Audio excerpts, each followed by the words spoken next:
habeas corpus. Essa expressão é uma expressão latina, né? Tá gravando já.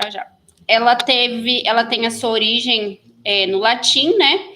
E indica a essência do instituto. Qual que é a essência do instituto? Tome o corpo. Então, se você for pelo pé da letra, né? No latim seria do latim para o nosso idioma seria tome o corpo. Isto é, tome a pessoa presa e a apresente para o juiz para que ela seja julgada, né? Seria nesse sentido. Mas com o que ele realmente, né, com a essência, o que na prática quer dizer, ela foi modificando, assim. Hoje a gente já tem nas doutrinas que significa uma ordem de libertação, né? Então, vamos colocar assim, então, uma expressão latina, né? E significa tome o corpo.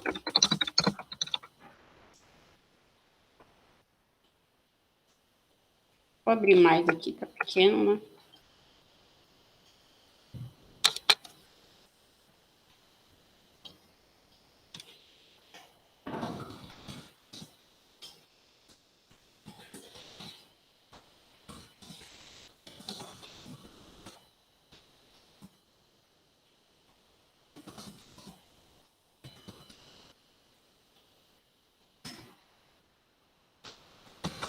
Posteriormente, então, hoje já, né, a expressão passou a ser entendida como a ordem de libertação. Então, um habeas corpus ele será impetrado sempre que alguém estiver na iminência de perder ou já estiver, né, tolhado da sua liberdade de ir e vir. Então, qual é a essência do habeas corpus? É proteger o direito fundamental da liberdade, né, consistente na liberdade de ir e vir. Então, sempre que alguém estiver tolhido da sua liberdade de ir e vir ilegalmente ou na iminência de perdê-lo, a gente pode impetrar o habeas corpus. Encosta a porta, fazendo por favor. Na iminência de perdê-lo, por exemplo, naquele caso do Lula, quando teve aquele habeas corpus preventivo, que uma terceira pessoa impetrou, né? É possível. Antes do início da aula, eu e o Alexandre até estávamos comentando, né, que o habeas corpus, ele tem várias peculiaridades. Ele é muito diferente dos demais recursos. Até porque ele não é um recurso, né? Eu já vou mostrar para vocês que apesar de no CPC, por exemplo, ele vir dentro do capítulo de recursos, ele não é um recurso, ele é um remédio constitucional e ele pode ser considerado como uma ação. A doutrina hoje entende que ele é uma ação, certo? E ele tem várias peculiaridades. Uma delas é que terceiro pode impetrar em favor do paciente. Por exemplo, aquele senhor, nem lembro quem foi, impetrou em favor do Lula. Por quê? Porque ele entendeu que naquele momento o Lula estava a ponto de ser preso, certo? Então ele queria um habeas corpus preventivo para que o Lula não fosse preso. Eu lembro que na época da Lava Jato, meu priminho de 6, 7 anos estava assistindo o Fantástico, daí ele chegou no meu quarto e falou assim: ô Rafa, você é advogada, né? Eu fazia direito ainda. Eu falei, tô fazendo. Daí ele, tá. Você pode fazer um habeas corpus para mim? Daí eu falei, pra que você quer um habeas corpus? Daí ele falou assim, pra eu nunca ser preso, porque se alguém chegar para me prender, eu falo, eu tenho um habeas corpus.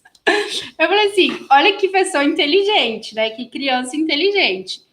Que a essência é justamente essa do habeas corpus preventivo, né? Não poder ser tolhido da sua liberdade.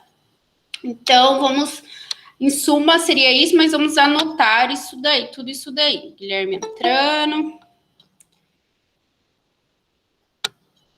Então, vamos lá. Deixa eu abrir aqui.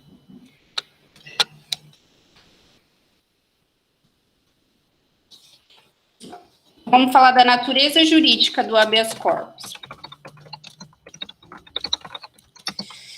Coloquem assim, apesar do CPC trazer o HC como recurso, né? vírgula.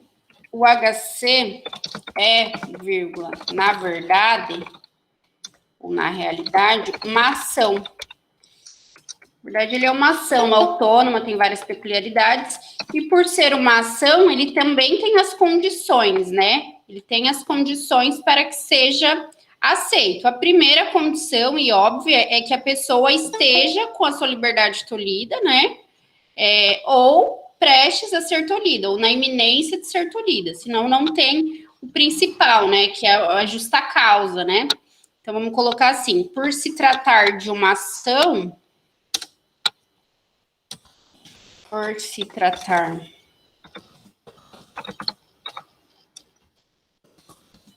de ação, está sujeito, né, a condições. Quais condições que a gente pode colocar aqui? A possibilidade jurídica do pedido. A gente entra um pouquinho aqui lá no CPC, né? Interesse de agir e legitimidade, tá? Só que a gente vai ver que a legitimidade ela é bem ampla, né? Mas vamos lá. Quando a gente vai ver a possibilidade jurídica do pedido? Vou colocar assim, ó. Quando vai existir a possibilidade jurídica do pedido? Quando, gente? Quando existir a violência ou a coação legal ao exercício do direito de locomoção, né? Então, a possibilidade jurídica do pedido é justamente quando houver a coação legal, né? Vamos colocar assim, a coação legal ou violência ao direito de locomoção, a liberdade, o direito de ir e vir. Deixa eu aceitar aqui o pessoal que está aí tentando entrar. Cássia. Mais alguém? Será? Acho que não. Então, beleza. Depois a gente tem a outra condição, que é o interesse de agir, certo? Quando a pessoa tem o interesse de agir. O que vocês acham? Quando se tem o interesse de agir? Gente, eu falei agora há pouco.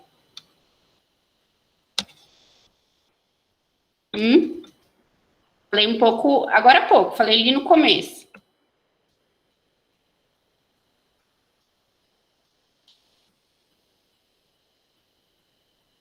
E aí?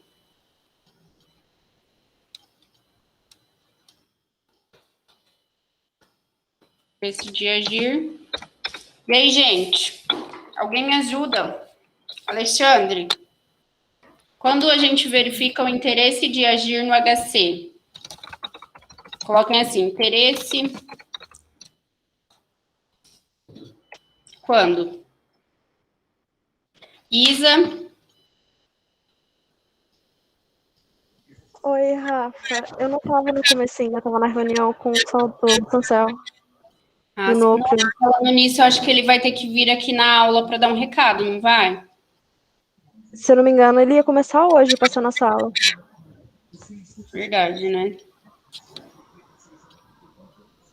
Gente, o interesse... Então tá, Isa, obrigada. Então vamos colocar lá o interesse de agir como a restrição da locomoção. Aqui tem que ser coação ilegal, né, ou violência. Beleza, interesse de agir, a restrição ou iminência, né, da restrição à liberdade. E a legitimidade. A gente vai ver que a legitimidade, ela é bem ampla, tá? Quem pode impetrar um habeas corpus, gente? Qualquer pessoa. Qualquer pessoa.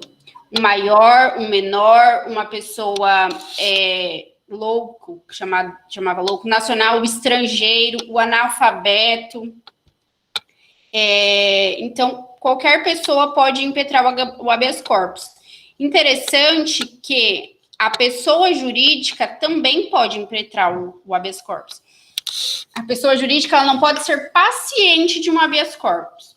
Por quê? Porque a gente está falando da liberdade de ir e vir. A gente não tem uma pessoa jurídica que vai e que vem, né? Que anda, que sai correndo. Não existe. Então, como a pessoa jurídica não tem a locomoção, a liberdade de locomoção, então ela não vai poder ser paciente de um HC.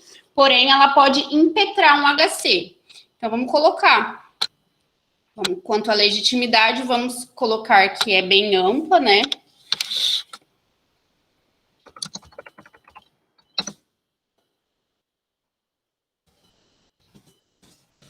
Qualquer pessoa pode impetrá-lo. Ponto. OBS, vamos fazer uma observação.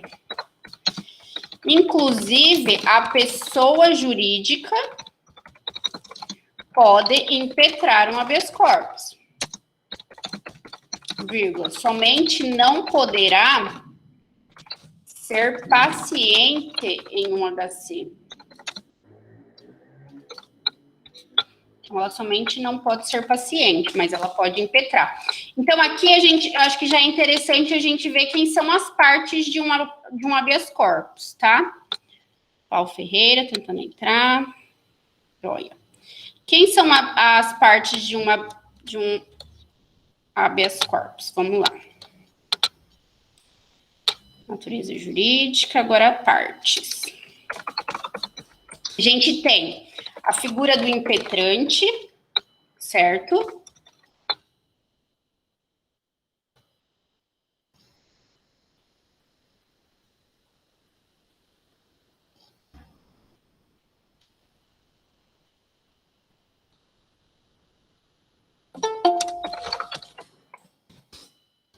A figura do paciente e a figura do coator, que é aquele que está coagindo, aquele que está praticando a coação ilegal, né? Mais alguém tentando entrar. Joia. Bora lá, então. Então, essas são as partes do HC. Impetrante é aquele que impetra a ordem de HC em favor do paciente. O paciente, por sua vez, é aquele que está sofrendo a coação ou está na iminência de sofrer a coação, né? Então, vamos lá. O paciente é o indivíduo que sofre a coação, ou ameaça ou a violência. Sofre ou está na iminência de sofrer a coação, ameaça ou violência, certo? E o coautor, gente, é aquele que pratica o ato coativo, é aquele que está praticando a coação ilegal. Tem mais gente querendo entrar, Jefferson Prudêncio.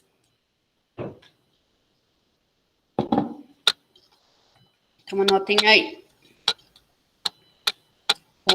Coator. Aquele que pratica a coação legal. Gente, ilegal. O coautor, ele somente pode ser autoridade pública? O que vocês acham? Eu acho que não, Rafa. Não. Justamente. Não é somente a autoridade pública. Particular também pode sofrer, particular também pode ser coator, né? Pode coagir ilegalmente alguém, tá? A gente pode até fazer uma observação nesse sentido. Se vocês quiserem colocar ali, que o coator pode ser pessoa, autoridade pública, né? Ou privada. Ou pessoa do povo. Deixa eu Tem mais alguém querendo entrar? Seria o quê? Com uma pessoa jurídica, um hospício, um hospital? Seriam exemplos? Daí é uma pessoa, seria o funcionário do hospital, tipo assim. Tanto, o que eu tô dizendo, a gente tem 3 figuras aqui, né? Como paciente, aquele que sofre, qualquer pessoa, beleza. O impetrante também, qualquer pessoa. Só o paciente não pode ser pessoa jurídica, a gente já entendeu por quê. E o coator, aquele que coage, pode ser tanto uma autoridade pública, como um juiz, como uma pessoa física. Pode ser nesse caso seu, um exemplo seu, um enfermeiro que trabalha no hospital, pode ser, né? Joia. Beleza, gente. E o Ministério Público, ele pode ser impetrante de um habeas corpus? Acho que pode. Pode. Geralmente é o contrário, né? Geralmente o Ministério Público deduz a pretensão punitiva. Mas, segundo o artigo 654 do Código de Processo Penal, o habeas corpus pode... Peraí que eu vou copiar para vocês ele. O habeas corpus poderá ser impetrado por qualquer pessoa em favor de outrem, inclusive pelo Ministério Público. Ó, tá aqui no material de vocês. Artigo 654 do CPP. O HC poderá ser impetrado por qualquer pessoa em favor de outrem, em seu favor ou de outrem, bem como pelo MP. Joia. Elvino, nossa, Elvino estava sumido, Elvino. Beleza. O que mais que é importante a gente falar do habeas corpus? Já falamos o conceito, já falamos a natureza jurídica, já falamos as partes. Ah, tá. Quanto à procuração, é necessário uma procuração? Não, não é necessário uma procuração. Conforme a gente estava falando no início da aula, ele é um remédio constitucional, né, uma ação, e tem várias peculiaridades. Dentre elas é a desnecessidade de uma procuração, e também ela não tem uma forma, né, uma forma, na verdade, tem que ser escrita, mas ela não tem uma... Por exemplo, pode ser feito num papel de pão, num papel higiênico, né? Tanto que a gente vê, vocês já devem ter visto algum caso que o preso fez um habeas corpus no próprio papel de pão e mandou pro juiz, mandou para o tribunal, dependendo do caso concreto. Beleza? Então, vamos lá. Então, pode ser por qualquer pessoa do povo. É necessário os requisitos da ação penal. Não há necessidade do beneficiário outorgar a procuração. Vamos colocar isso no nosso material também. Tem mais alguém querendo entrar? Permitir. Jardel. Boa noite, gente, para quem entrou agora. Beleza, então. Não há necessidade do beneficiário outorgar procuração a quem redigir o remédio, né? O chamado remédio constitucional. Importante, gente, destacar também a competência. Quem é competente para processar e julgar o habeas corpus? Competência é da autoridade imediatamente superior do coator, certo? Então, imagine que esse habeas corpus, essa coação está sendo feita pelo delegado de polícia. Então, o competente vai ser o juiz. Se essa coação está sendo feita pelo juiz, o competente vai ser o TJ. E a gente ainda tem as competências do STJ e STF, competências originárias. Vamos colocar no nosso material, então, competência.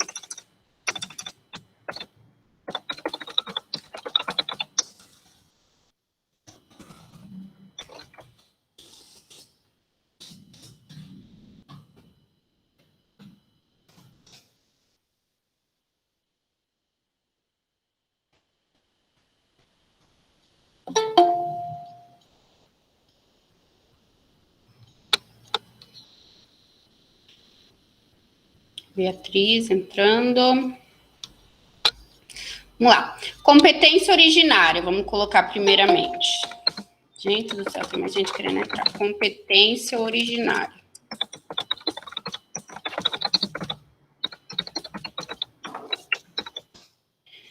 Competência originária do STF, está lá na Constituição Federal. Késia, querendo entrar, bora. O STF será competente originariamente, competência originária, coloquem assim, A.1 do STF. O STF será competente originariamente para julgar o HC quando o paciente for o presidente da República, o vice-presidente da República, os membros do Congresso Nacional, seus próprios ministros, o PGR, Procurador-Geral da República, os ministros do Estado, os comandantes da Marinha, do Exército e da Aeronáutica, os membros dos tribunais superiores, STJ e STF, né? Do Tribunal de Contas da União e os chefes da missão diplomática de caráter permanente, conforme preceitua o artigo 102, inciso 1, letra D da Constituição Federal. Então, vamos copiar esse artigo 101, inciso 1, a linha D da Constituição Federal. O que quer dizer competência originária, gente? Independente se quem é o coator, se eles são pacientes, vai consequentemente para o STF, entenderam? Independente se eles estão, o coator é um delegado de polícia, um juiz de primeiro grau, um desembargador, independente. A competência é do STF, originariamente do STF, entenderam? Em razão da função, né? Em razão da função da pessoa. Então, vamos lá na Constituição Federal. Artigo 102, inciso 1, a linha D. Vou pegar aqui para colocar no material de vocês também.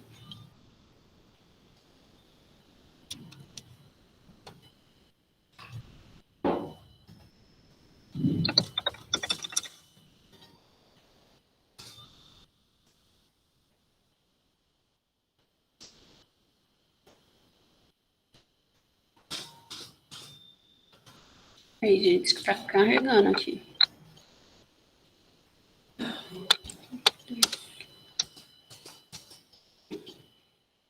Compete ao STF, inciso 1, processar e julgar originariamente. Letra D, o HC, daí tem todas as pessoas aqui do HC, mas eu não tô conseguindo copiar. Ai, caramba, peraí.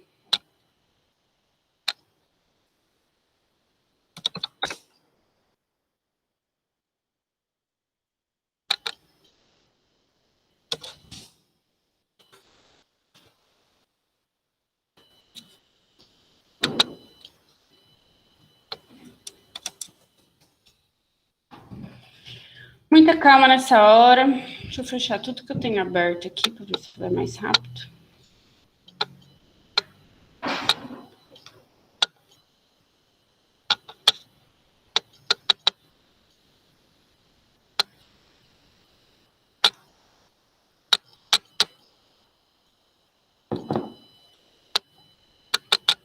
Gente do céu, vou copiar do meu material mesmo, que tá muito lento a internet, tá? Vamos lá. O Supremo Tribunal será competente originariamente para julgar o HC quando o paciente for.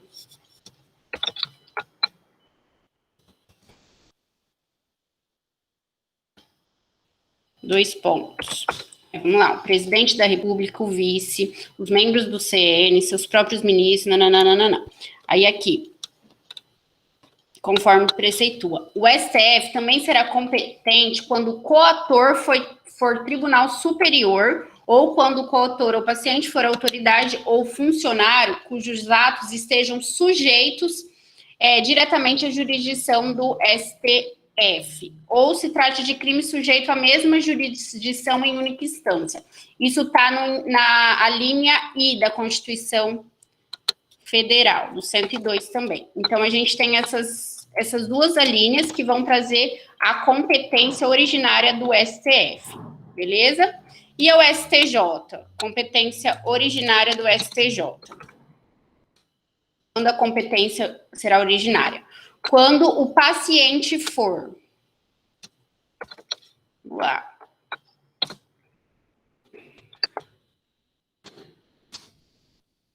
Quando o paciente for, 2 pontos, governador, desembargador, membros do Tribunal de Contas dos Estados e do Distrito Federal, membros dos TRFs, dos Tribunais Regionais Eleitorais e do Trabalho, membros dos conselhos ou tribunais de contas do município ou membros do Ministério Público da União que oficiem perante os tribunais, ressalvada a competência da Justiça Eleitoral. Beleza. Será ainda competência do STJ, quando o coator, não é coautor, hein, gente? Estou acostumada a falar coautor dos crimes. O coator, aquele que coage, for tribunal sujeito à sua jurisdição, ministro do Estado ou comandante da Marinha, Exército ou Aeronáutica, ressalvada a competência da Justiça Eleitoral. Beleza. Então, ó, aqui, gente, são os ministros do Estado ou comandante do Exército, da Aeronáutica ou da Marinha. Aqui em cima, ó, quando é do STF, os comandantes da Marinha, do Exército ou da Aeronáutica. Federal e aqui estadual, correto? Agora surgiu minha dúvida. É isso mesmo. Tá ressalvada a competência da Justiça Federal. Beleza. E quando vai ser competente, gente, o Tribunal Regional Federal? Quando vai estar lá no inciso 1, a linha D da Constituição, do artigo 108. Por outro lado, se a autoridade for coatora, for autoridade militar federal e se relacionar com um crime cujo processo seja da competência da Justiça Militar Federal, o remédio será do STM, que é o Superior Tribunal Militar, certo? E do TRF, quando for coautor a Justiça Federal, desculpa, o Juiz Federal. Então, vamos colocar assim, C. Primeiro vamos colocar do STM, e D a gente coloca quando o coautor for o tribunal, quando vai competir para o STRF. Então, STM, coloquem assim. Quando a autoridade coatora for autoridade militar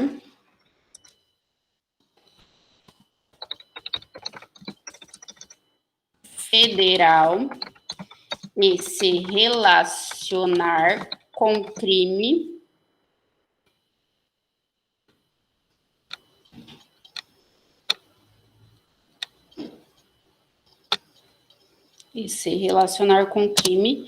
cujo processo seja de competência da Justiça Militar Federal. Beleza. Então, quando estiver relacionado ao militar federal ou crimes de competência da Justiça Militar Federal, é para o STM, Superior Tribunal Militar. E para o TRF, que é o Tribunal Regional Federal, quando a autoridade coatora for juiz federal.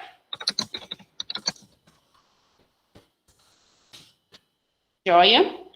Tem mais uma competência originária, que é quanto aos juízes federais. Quando a competência originária vai ser dos juízes federais.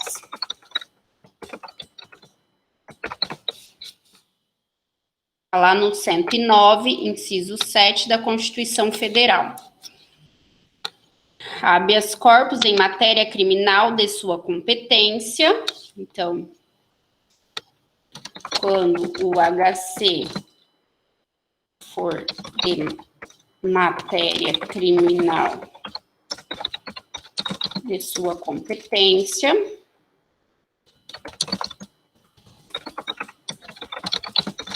ou quando o constrangimento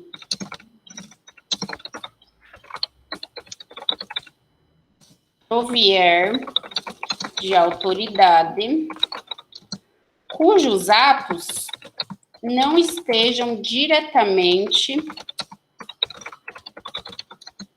sujeitos a outra jurisdição. Certo? Então, se o HC for de matéria criminal de sua competência, certo? Relativo aos crimes federais, ou quando o constrangimento provier de autoridade cujos autos não estejam diretamente sujeitos a outra jurisdição. Então, seria uma competência que outra jurisdição. Seria uma competência aqui subsidiária, né? Beleza, gente. Competência recursal, ou seja, outras jurisdições, né? Outra jurisdição. Quanto à competência de recurso, né? A gente estava falando da competência originária, ou seja, que independente de quem era o coator, ia para essas pessoas, ia para esses órgãos. Por quê? Devido ao paciente, né? A função do paciente. Agora, a gente está falando de HC recurso, ou seja, quando que vai para cada um? Aí a gente tem aquela norma que vai para a autoridade imediatamente superior à autoridade coatora. Joia? Então, vamos anotar isso. Gente, deixa eu só passar o link da nossa aula pro William, que eu acho que ele vai querer dar um recado aqui. Vocês só me dão um minutinho para eu fazer isso. Um minutinho.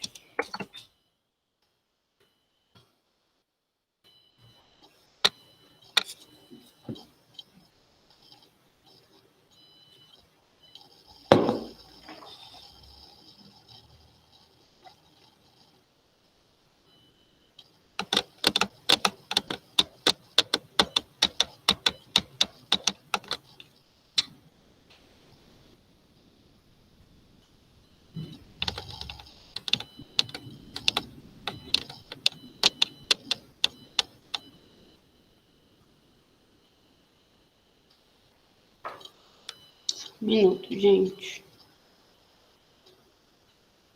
Tô tentando baixar, tô tentando abrir o WhatsApp no computador, que é para mandar para ele, tá?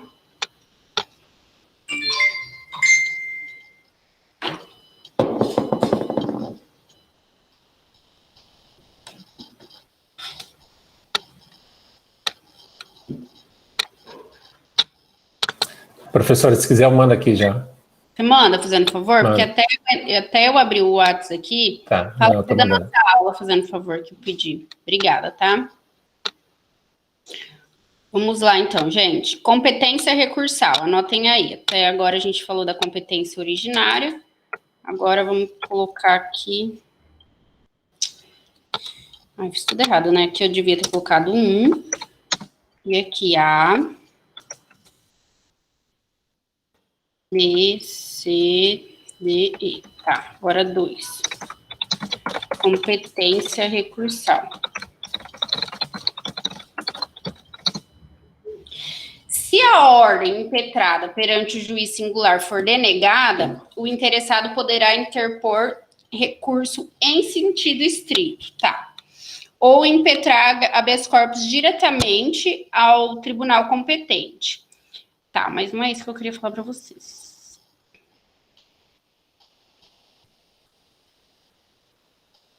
Ah, tá, não é competente. Gente, peraí, que eu me confundi aqui, não é isso não. Vamos colocar aquela máxima. Nos demais casos,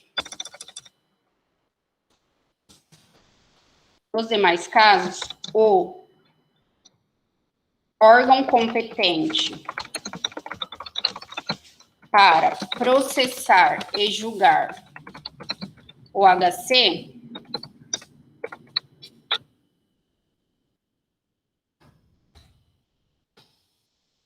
será da autoridade imediatamente superior à coatora. tratar de um particular, por exemplo, será do juiz de primeiro grau, né? Não tem por que ir para uma autoridade maior. Agora, se tratar de um juiz de primeiro grau, aí vai para o Tribunal de Justiça, beleza? Depois a gente tem as espécies de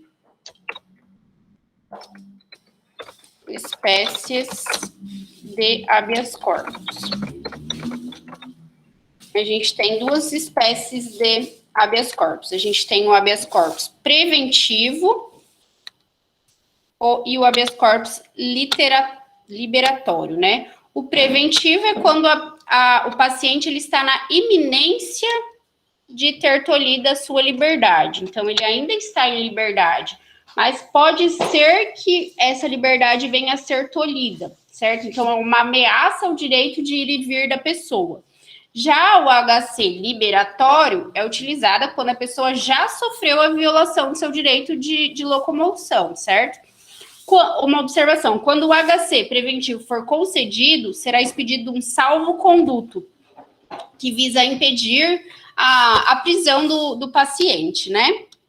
Então, vamos colocar assim, que a gente tem o HC, habeas corpus preventivo, e B, o habeas corpus liberatório.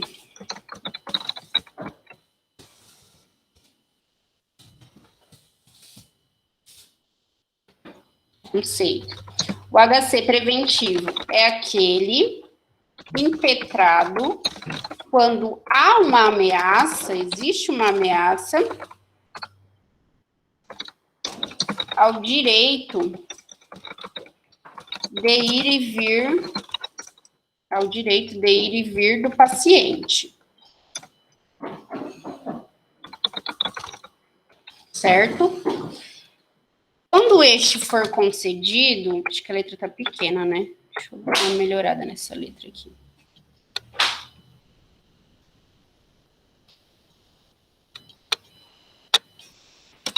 Quando este for concedido, vírgula, será expedido o salvo-conduto. Joia.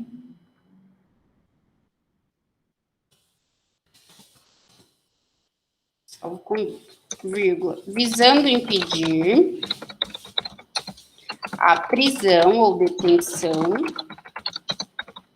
pelos motivos ensejadores da impetração do remédio, certo? Não é que a pessoa não poderá ser presa por nenhum motivo, não. Mas por aquele motivo que foi objeto do HC, ela não poderá ser presa. Então, motivos, ou detenção pelos motivos ensejadores do HC, né? Do remédio constitucional. Eu acho que tem gente aí. Acho que tem, eu vou bater uma coisa. Joia? Agora, B, que é o nosso HC liberatório. Depois a gente tem B, o nosso HC liberatório.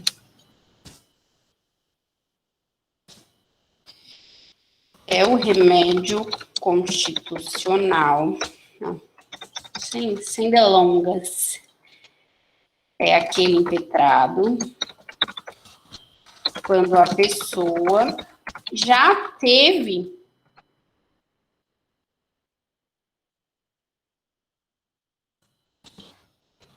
ou já sofreu a violação ao seu direito, né? De locomoção ou ao seu direito de ir e vir, certo? Então, a gente tem essas duas espécies de HC, beleza? Gente, quando a gente tem uma coação ilegal, quando que uma coação vai ser considerada ilegal? Tá lá no artigo 648 do CPP, que vai dizer assim, ó, a coação considerar-se-á ilegal, inciso 1, quando não houver justa causa, em sentido estrito, quando não houver justa causa, inciso 2, Quando alguém estiver preso por mais tempo do que determina a lei. Inciso 3. Quando quem ordenar a coação não tiver competência para fazê-lo.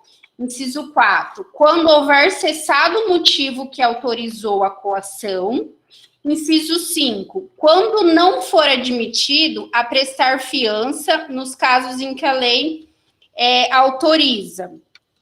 Joia. Inciso 6. Quando o processo for manifestamente nulo, em razão de irregularidades procedimentais, enfim.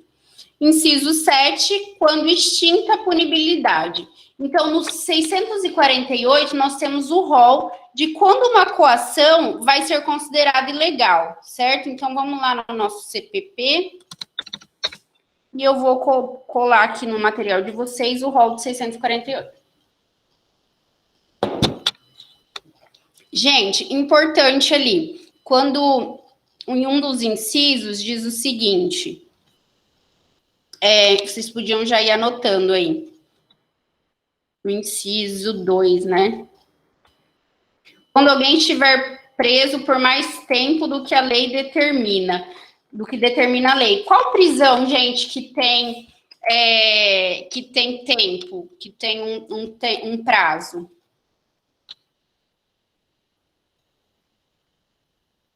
Alguém tá aí? Ou eu estou sozinha? Qual prisão, gente, que tem prazo? A prisão temporária. Qual que é além do cumprimento de pena, né? Na prisão por cumprimento de pena, a gente tem a pena como prazo. Mas, além dela, a gente tem o Instituto da Prisão Temporária. E você lembra, Elvino, qual é o prazo para a prisão temporária? Não é 5 dias?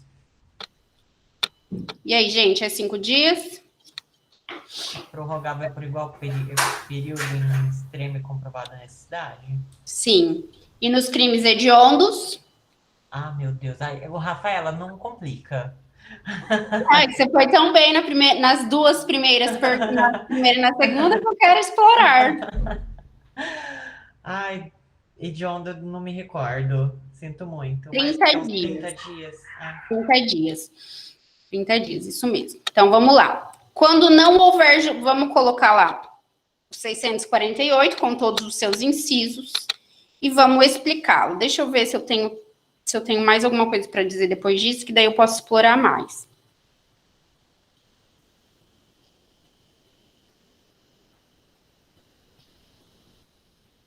Tá, não, a petição deverá conter o nome da pessoa.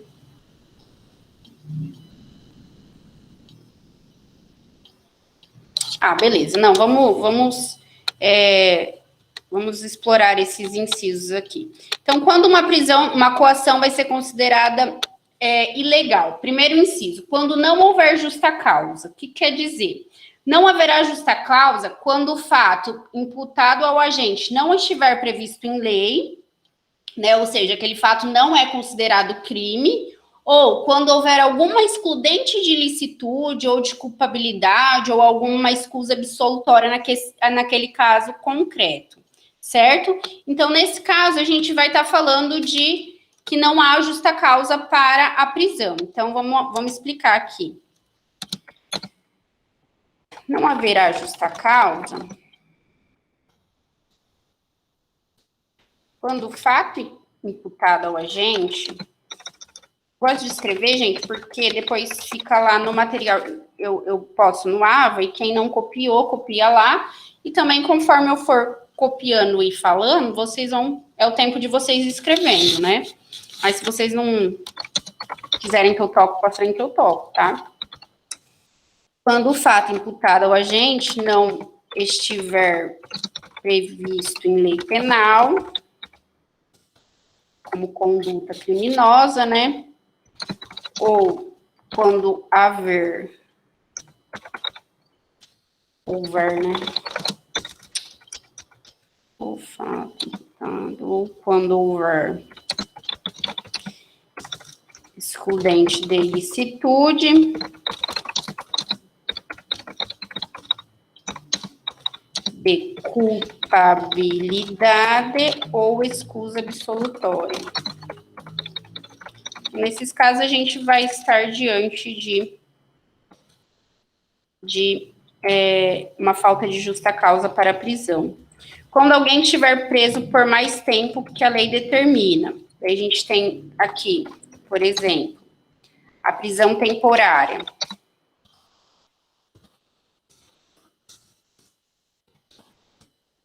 Cinco dias, prorrogáveis por mais 5 dias, se devidamente fundamentado, tá, gente? Tem que ter fundamentação para essa prorrogação. E no caso da lei de crimes hediondos, o prazo será de 30 dias.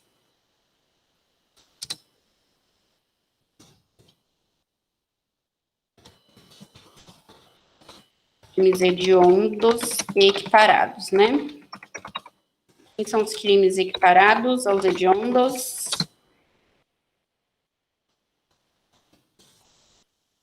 Quais são, gente? Vocês já estão careca de saber isso? Ah, se você que está muito quietinha nas últimas aulas, quais são?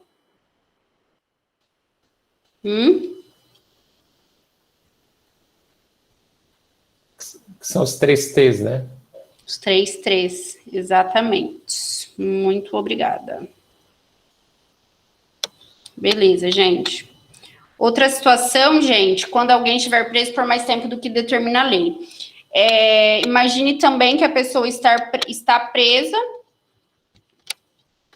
e ainda não terminou aí o inquérito policial. Nesse caso também a gente pode impetrar o habeas corpus com base no inciso 2 do 648. Qual é o prazo? Oscilando muito conexão. Estou com o mesmo problema do Hugo. Está, gente, oscilando a minha conexão? Será que é a minha? Não, para mim tá de boa. Tá tranquilo? Ah, então tá bom. Qual que é o prazo para o inquérito policial? Vamos colocar nosso material também? Quem lembra? Alexandre, Elvino? Quem lembra?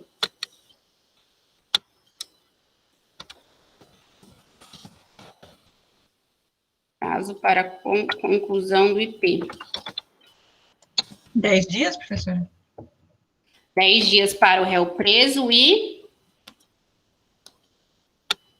para o réu solto. Para o réu preso. Quantos dias para o réu solto? Chutaria 30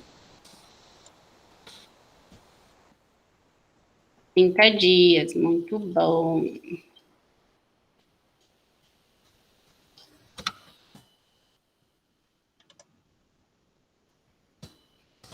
Tá. E se estiver tratando de crimes hediondos ou equiparados?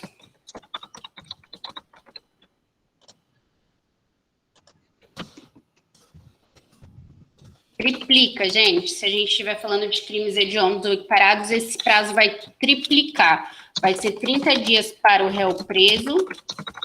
O pessoal chegou já? E 90 dias para o réu solto.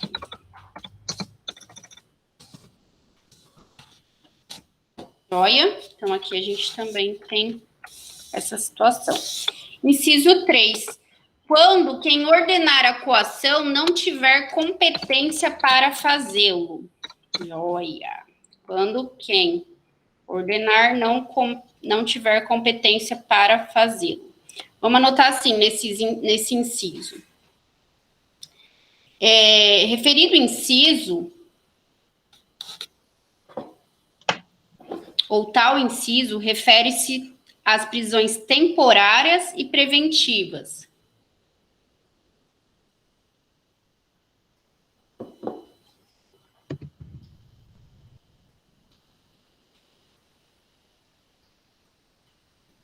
Referido inciso, ou tal inciso, refere-se às prisões temporárias e preventivas decretadas durante o inquérito policial. Por quê? Porque se essa prisão preventiva ela for decretada durante o processo por um juiz incompetente, vai ser nula. Então, daí ela vai lá para o inciso 4. Sim, não. Inciso 6, ó. Quando o processo for manifestamente nulo. Então, por exclusão, só vai valer aqui para essas duas prisões, né? E sendo no inquérito policial, tá bom? Então, tá, o inciso refere-se às prisões temporárias e preventivas decretadas durante o inquérito policial. Joia. E aí, flagrante, gente? Todo mundo é competente para o flagrante, né? Então, a gente não tem esse problema. Inciso 4. Quando houver cessado o motivo que autorizou a coação. Então, imagine que a pessoa foi presa preventivamente porque não quis dar a sua qualificação, dar o seu nome, enfim. E ela, posteriormente, ela se identificou, mostrou sua carteira e tudo mais, seu RG e tudo mais. Mas ainda assim ela continuou presa. Aí pode impetrar o HC com base nesse inciso 4. A gente pode colocar assim, quando cessado o motivo ensejador da prisão,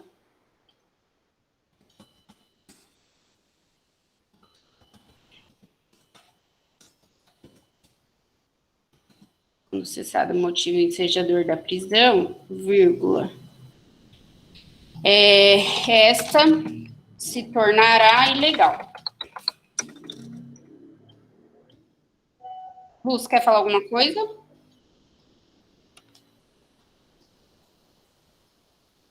Perdão, professora, nem vi que estava aberto o microfone. Não, sem problemas, é que eu vi que você abriu, daí eu achei que você ia falar alguma coisa.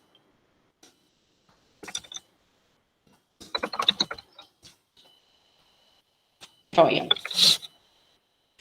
Inciso 5. Quando não for alguém admitido a prestar fiança nos casos em que a lei autoriza. A gente sabe que tem os crimes inafiançáveis, né? Que são os crimes inafiançáveis, são os crimes hediondos, os crimes equiparados a hediondos, o racismo. Então a gente tem prescritível, inafiançável. Inafiançável são os hediondos e equiparados a hediondos, o racismo, o crime praticado por... aquele que eu sempre esqueço, que eu falei para vocês outro dia, que está lá do lado da Constituição, na Constituição Federal, do lado dos crimes hediondos, crimes paramilitares, sabe? Ação de grupos armados, nananã. Me lembra dele, deixa eu colocar aqui para achar ele. Ação de grupos armados. Tá, ação de grupos armados contra a ordem constitucional e o Estado democrático. Então, vamos anotar. Nunca é demais anotar isso, porque, ó, você viu, eu não lembro esse crime nem a pau. Então, quando não for admitida a prestar fiança nos casos em que a lei autoriza. Observação. São crimes inafiançáveis. 2 pontos. Inafiançáveis. Hediondos e equiparados. Quais são os equiparados? Tráfico, terrorismo e tortura. Crime de racismo também é inafiançável. E, deixa eu lá pegar o nome dele de novo, que eu já esqueci de novo. É a idade, né, amiga? Vamos lá. Ação de grupos armados. Ação de grupos armados.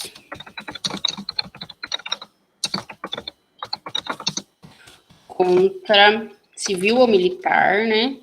Contra a ordem constitucional ou Estado democrático de direito, é isso? Vou copiar aqui que é melhor. contra a ordem constitucional e o Estado democrático. Isso mesmo.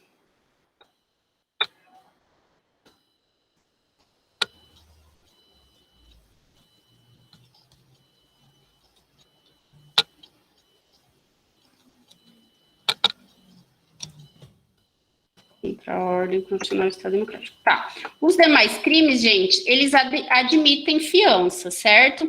Então,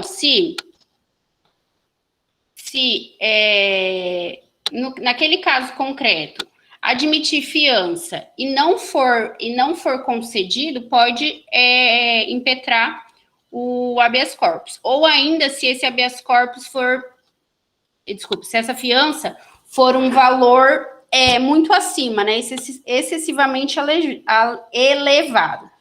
Além disso, os crimes afiançáveis, né, pelo delegado, ele mudou, né, antes era até 2 anos, agora, eu acho que é quando não ultrapassa 2 anos, antes era até 4, teve uma mudança nesse sentido. Inciso 6, quando o processo for manifestamente nulo. Então, quando tiver alguma irregularidade no processo, decorrendo a nulidade, pode impetrar o habeas corpus, beleza? As hipóteses de nulidade, gente, está lá no artigo 564 do CPP. Luiz, só um minutinho, gente. Luiz, deixa a porta aberta que eu acho que a moça tá aí fora. Sim. Então, anotem aí, gente. Quando o processo for manifestamente nulo, aí coloquem assim, as hipóteses de nulidade...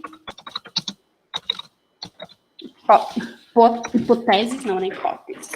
Gente, vocês me desculpem, estou aqui conversando com vocês e falando ali, porque eu tenho um atendimento para fazer depois, a mulher deve ter chegado.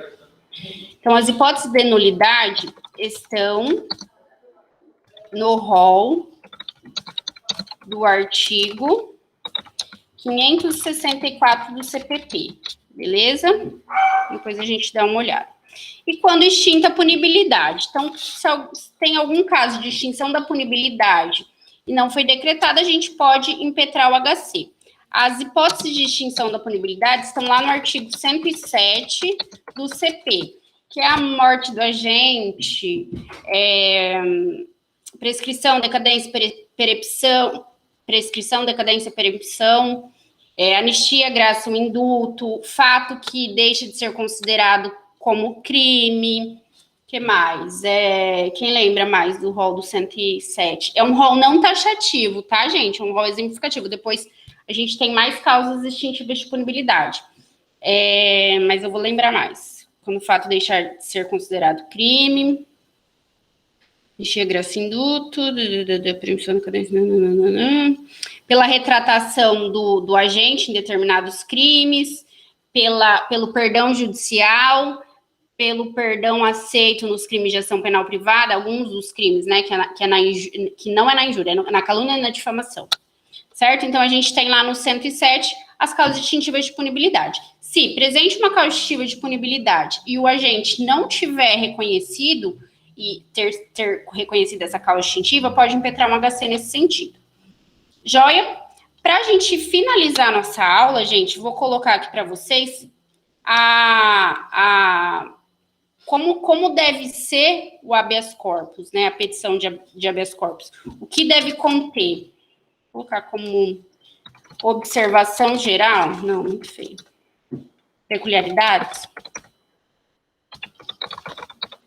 Coloca assim. Primeira peculiaridade. Que impetrado o HC, poderá o tribunal ou o juiz, né, dependendo onde estiver o HC,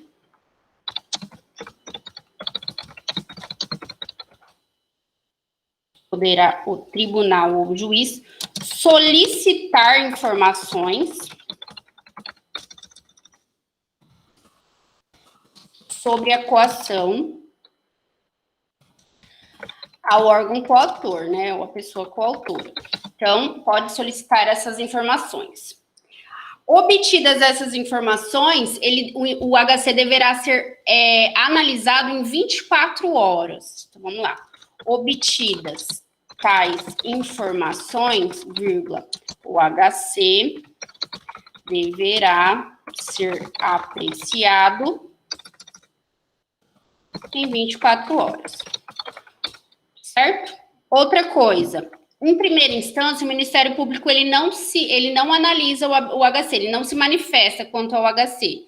Somente em segunda instância é que o procurador vai se manifestar. Então, vamos colocar assim, na primeira instância, o MP não se manifesta sobre o right. Right, quando vocês veem isso aqui, é o HC.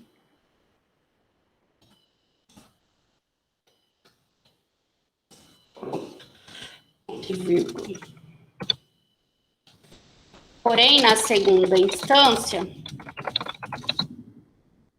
o procurador deverá fazê-lo.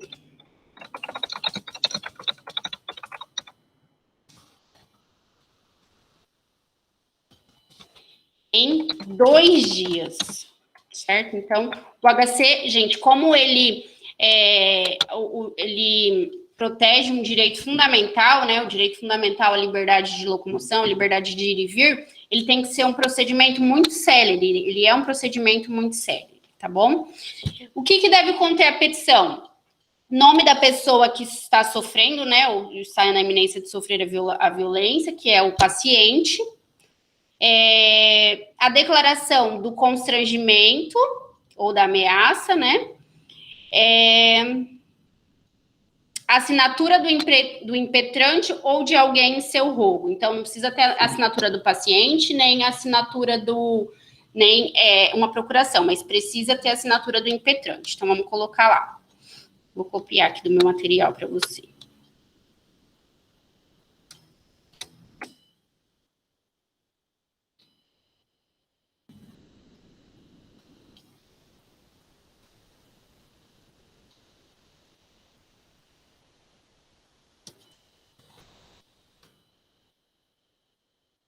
Tá lá no 654, parágrafo 1º do CPP, tá?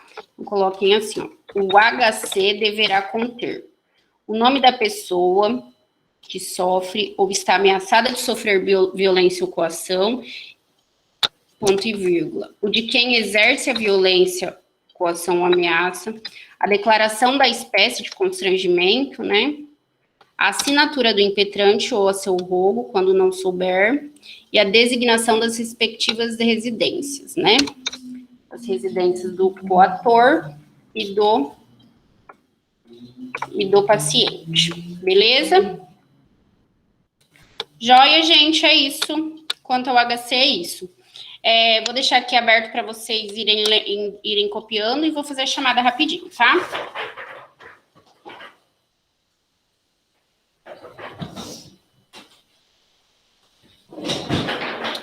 Gente, quem for respondendo a chamada, terminar de corrigir, terminar de copiar e não tiver dúvida, pode sair. Quem tiver alguma dúvida, permanece na sala para a gente conversar e tirar dúvida, tá bom? Professora, a senhora vai dispor esse material no... Sim. Hoje ainda, no máximo amanhã cedo. Tá jóia. Tá jóia?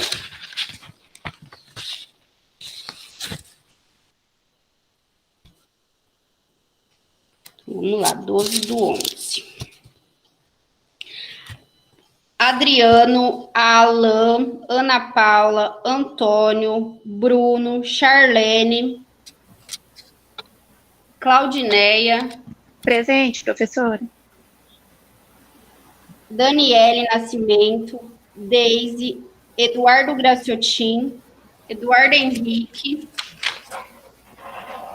Eliane, Elvino, Aqui. Guilherme Geraldi, Hugo Girardi. Presente, professora. Valeu. Jean, Jefferson. Jefferson presente, um abraço, tchau. Abraço, tchau. João Batista, Lorena, Lucas Ataliba, Luiz Henrique, a Lorena tá aí, né? Estou, pronto. Beleza. Luiz Henrique, Natália Lana, Patrícia, Tanta,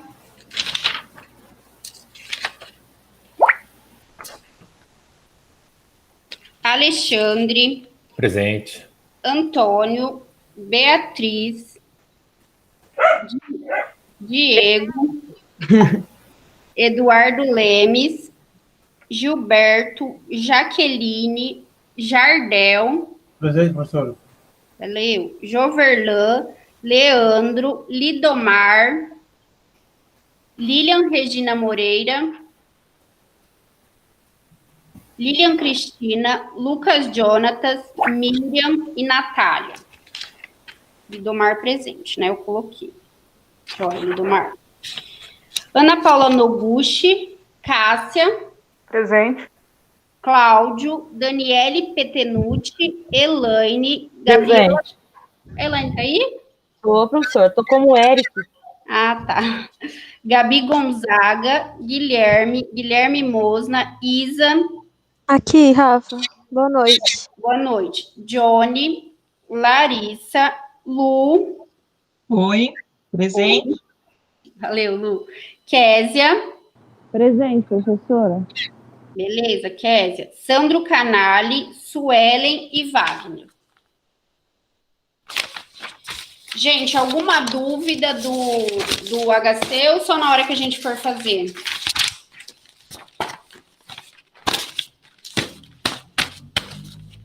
Nenhuma dúvida? Lu? Espero nunca precisar, né? Esperamos não precisar.